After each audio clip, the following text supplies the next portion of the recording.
Dobrý deň, vítajte pri ďalšom videu. V tomto videu s názvom Ukážte svoju tvár si povieme niečo o tom, že prečo je dobré mať video, v ktorom ukážete sami seba. Keď ukážete sami seba, vlastnú tvár, tak ľudia vidia, že vy ste naozaj ten človek, ktorý to video robí, respektíve ktorý dané tipy ľuďom ukazuje a že si samozrejme stojíte za tým, čo rozprávate.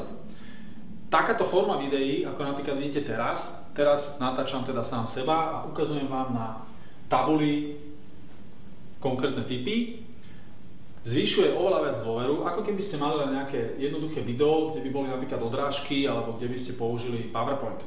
To je tiež ďalšia forma videa, ale je oveľa príjemnejšou formou takáto forma videa. To znamená, že keď vidíte človeka, ako ukazuje nejaké konkrétne tipy.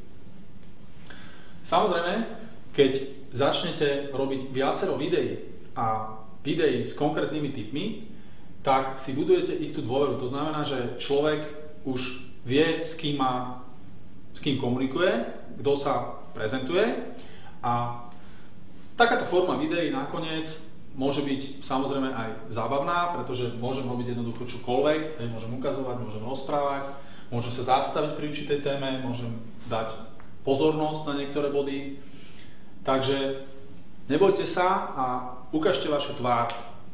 Konec koncov sme všetci ľudia a samozrejme dobrý biznis sa robí aj vtedy, keď s danou osobou komunikujete a teda komunikujete tak, že ju vidíte. To znamená, že vidíte jej tvár a že viete, že to je naozaj ten človek, s ktorým niečo chcete vytvoriť alebo od ktorého potrebujete s niečím poradiť.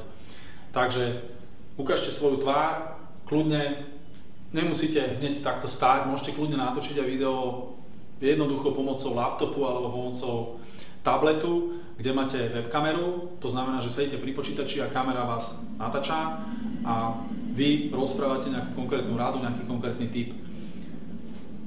Takto umožňujete ľuďom, aby vás videli a aby si vytvorili určitý názor, aj na vás teda. Čiže čo prednášate, ako to prednášate, akou formou, aké tipy ľuďom dávate a hlavne vás vidia, čiže vás môžu bližšie spoznať. Takže toľko k dnešnému stručnému tipu. A v ďalšom tipe si povieme, prečo je dobre využiť to, čo už máte napísané. Takže vidíme sa v ďalšom tipe.